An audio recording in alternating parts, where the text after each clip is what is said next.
Hello, and welcome to the Venue Coach Blueprint for Owners. I'm Kyle Labar. This podcast is all about helping you fill your wedding venue with more bookings, earn more from each one, and keep your customers happy for a long time. We'll also talk about some tough times and big lessons that I've learned along the way. Let's dive in together and make your venue the best spot for weddings. Hey everyone, welcome to another episode of the Venue Coach. I'm actually here today with a guest. One of my friends, his name is Tyler. We were just chatting the other night. We were going out to dinner, and we were talking about wedding venues, and he and his wife got married, a couple of years ago. Yeah. And we were just talking about the process that they went through. So it was real interesting to get the other side, because when I got married, my wife and I got married, we didn't get married at a venue. We didn't do the traditional thing. We got married at our church, and we did everything as low budget as we could.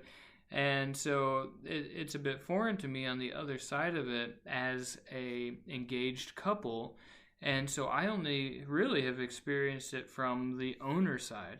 And so it was really interesting to get his perspective. And so I asked him to be on the podcast to just share kind of how that went and the things that they were looking for. And it was really interesting to me. So we're going to dive in, and hopefully it's helpful to other venue owners to get some insight from somebody who actually went through it on the other side. So I'm going to ask Tyler a few questions, and he's going to tell us what's up. So Tyler, let's just kick it off, and tell me first, when you were looking for the venues, like you guys get engaged, and now, okay, we got to get the venue going. How'd you find the venues? So, like, what were you thinking? Tell us about that. Yeah, definitely. So when we first started, engaged, getting ready to get married, we had a budget to stick to. So we knew right off the bat what the budget was, talk to the in-laws, get everything lined up. Once that budget was set up, we started online. Now's day and age, everything's online. So we put our budget in, kind of looked up what was around us, and we narrowed it down to the top three. Okay. How'd you pick that? So our top three were picked on indoor venues, outdoor venues, and then dual venues. So, worst case scenario, we had two things to go to. Best case scenario, outdoor. That's what we wanted, but we were really looking for the dual option. Okay, so you wanted some flexibility. Correct. Okay, got it. So you narrowed it down. You got three that had an indoor-outdoor option, like all of those. So that was better for you. Right. Now, how did you actually select those as your top three? So we picked those based on some criteria. So we were looking online. Personally, I wanted outdoor. She wanted indoor. And we picked it based on the area, right, for our family to travel, where they could get there within 1 hour, basically, is what our goal was. If we had to exceed that, that was fine. But if they did exceed that, we needed somewhere that could house all these people. And, we could pay for a room for family members, depending on how many are coming. But that was the goal, was options, right? Okay. Keep the options open. Yeah. So you're looking for the indoor-outdoor, so that set them apart. Then you wanted somewhere close by, close enough that you could either get back home or that was close to accommodations so that people could crash after a night of party. Right. You have a DD, going to drive a few people home at a time, if they have a lot of fun, or if not, but options are available. Definitely. Was there anything else that you were looking for when picking your top three? Yeah, definitely. So picking our top three, we read a lot of reviews, Google reviews, anything else that we could find, just digging deep into it. I'm curious, what was your minimum review threshold? 4 and above. 4 and above. And okay, above. So you were pretty generous. Yes. Because on my side, I would think if it were me, and this is just me being biased, but I would think that like 4.5 or above would be what I was looking for. Why did you go with 4? So in our local area where we're located out of, there's not too many that we were going more north, and I'll be very specific in Colorado Springs. We were trying to go more north towards the mountainous areas. Mm-hmm. But there were not very many venues to choose from. Some had 4, some had 5, and anywhere in the middle. So we decided 4 is the minimum until we can look at it. Okay. Now, of the 3 that you picked, were any of those a 4-star rating? One was. Okay. One was. Okay. And was that the one you eventually booked with? It was not. Yes. Interesting. Is there some correlation there? There was some correlation there, but we'll get into that. Okay. Interesting. Okay, but you used 4.0 as the minimum, and then you were looking for a location. You were looking for indoor, outdoor, both as an option. Was there anything else that you were looking for? So, do you want to get into the review of like how we thought, what we thought of like hospitality? Well, I'm talking about the 3 that you picked. Yeah. Just doing your initial online search. Yeah. So if that had an impact, then yeah, absolutely. Yeah. So we got some reviews, and we itching at the scab. If we saw some reviews that were low hospitality, they could care less. We would really look for that. We would search for that. But if that was not noted in there, we would take it in a holistic view, unsubjective. Okay, so is that like, you mentioned that specifically, sounds like you found a couple that they had that, was that like a consistent review that was being left? Correct. Not a one-off. Right. Okay, so you saw a one-off, maybe some person was upset. Drop it, yeah. Not a big deal, but if you keep seeing it pop up again and again, then it's something we were searching for. Now you're concerned. Right. Okay, makes sense. Yeah, that makes a lot of sense. Okay, so you're looking for those things, and then if you found those, now they're out. Correct. Just off the bat. Exactly. Okay, so reviews are very important, guys. I mean, and this, like everybody knows this. It's not like this is brand new information, but how your reviews are coming across, and if you're consistently getting reviews that are less than promising, then you got to do some work to clean that up. And really, this might sound a bit harsh, but there's something wrong with your delivery. Here's the thing, with all these reviews, if it's happening again and again and again and again across different events, like I'm not talking about where you just piss off one group and then they spam you, right? That happens and it's unfortunate. But I'm talking about if it's event after event and they just keep talking about this one thing that's going wrong that you're not doing right, then chances are it's you, not them. So probably something to work on. And only you know what that is, and you got to be honest with yourself and be okay with addressing that as an issue so you can fix it. Because, I mean, why are you in the business if you're just going to give a crappy product to somebody instead of actually giving the service that you hopefully had started out wanting to do? And so hopefully, if that's you and you're in that boat where you have lots of these reviews that are just not great, not, either bad or just not great, hopefully you have enough wherewithal to reflect on that yourself and fix it.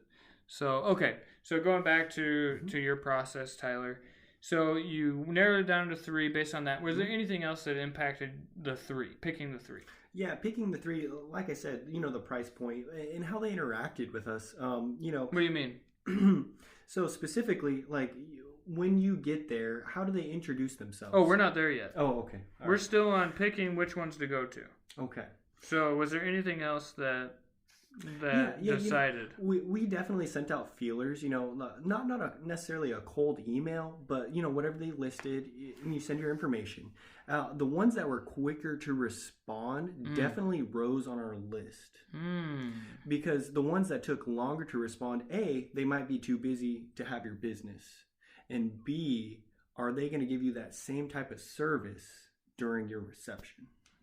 I love that you said that, because that is what matters. And I've talked about this in other episodes. It's first impressions, right? And so what I talk about and what I coach people on, Tyler, and this, so you get kind of the other side of it, right? So what I coach people on and what we practice at our own venues is there's many first impressions. And the very first impression is your website, right? Does the website look good? Of course. Do the reviews look good? Right. how do you respond? That's another And that was first our impression, big thing. right? Yes. So you filled out the contact form, and let me ask you this: did any of them respond within a couple of minutes? None of them responded within a couple of minutes. How long did they take you? Our quickest response was approximately 6 hours. That's a long time. That is. So what were you doing 6 hours later after you were looking for them? Sleeping. You were asleep and they responded. Wow. Yeah, Could you imagine had they responded in like 10 minutes? Exactly. Amazing. You'd be like, oh, I'm still looking at you. Or I'm looking at another venue. Right. And now you bring me back. Exactly. But instead you were asleep. Yes. But it's still faster. It's just interesting that it took 6 hours as the fastest. Yeah, and on average, I think it was 24 hours before our third responded to us. So, that's disheartening, but, So the third one that you actually went to go visit. Yes, correct. So it seems like once they've met the actual, the location and the amenity that you're looking for, right, you narrow that down, and then you... Not purposefully, doesn't seem like, but once they met those requirements, A, do they have good reviews? B, how quickly they respond. Yes, correct. So, and actually the reviews went before the response, because if their reviews were horrible, you didn't even bother reaching out. Correct. Why would I waste my time? Why would you waste your time? Yes. Right. So now you're reaching out, and then you're looking for the 3 that's going to respond the fastest. Yes. Is that right? Yes.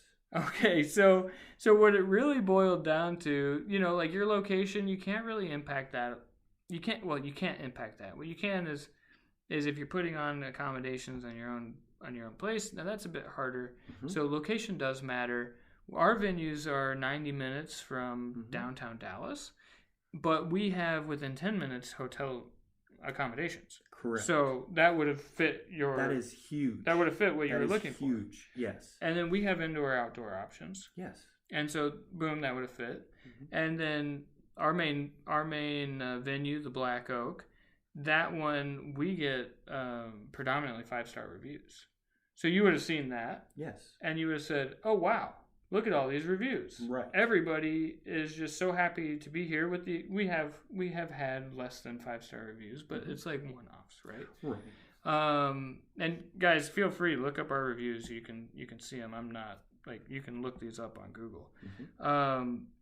And okay, so that happens, and I'm just from my perspective, right? If somebody's looking like you were, then the next one, you send out the response. Correct. And then what happens if you got an email immediately back? If you have an email immediately, you book to come see. So now you're scheduling the tour. Correct. Because you got immediate. And now I'm number 1 on your list. Correct. You were the first one, and we're going to schedule immediately. So let me ask you this. The first one that responded, the one that took 6 hours. Yes. Did you book with them? I did. Okay. So there's some correlation there. There is. Maybe not causation. Right. But correlation. Correct. Okay. So that's really interesting. And guys, when we were having this conversation, what was it, last night? Yeah. I didn't even know this. So this is all new information for me, so it's really enlightening. Okay, so now you're going to the venues. Yes. Okay, first one, you get there, and what happens? So it's interesting. Like I said, we saw 3 different venues, and we'll get more into depth. But the first venue we got to, we looked at it online, and it turned out to not look in person as it really was. Good thing, bad thing? Bad thing. Uh-oh. So there was a couple discrepancies. I was okay with it. It happened to be a cheaper price point, which, I love. But however, the wife didn't really jive with that, which is fine. However, it was very nice to see a response immediately. And that's why we went to go see that location first. Oh, so they were your first one. The very first. They responded first. They responded first. I thought that you said that those were the ones that you booked with. No. We did not. We booked with our second response. The second fastest. Correct. And how long did it take them? It took them 8 hours. 8 hours. 8 hours. Okay, so they were very behind. So you were prepared actually with the first one who responded, but then you started noticing some inconsistencies. Correct. Ah. Yes. Okay. However, the response time is very important. You go line by line on your email. Oh, they responded. There you go. Yeah. Okay. So there's some inconsistencies, but the price point's cheaper. Were you blown away? How was the tour? Like The tour was less than perfect. Why is that? So when we got there, we weren't greeted at the door. We had to walk in, explain, hey, we're here for a tour, whatever else. Who'd you explain that to? The hostess at the desk that was on her phone. Uh-huh. Uh-huh. And so she didn't even know that you were coming? Correct. So who gave you the tour? She did when she realized that we were her 8 o'clock tour. So the person who was supposed to be giving you the tour didn't even know that you were coming? Correct. I don't know if it was failed to, relate. Stay tuned for part 2 of this episode.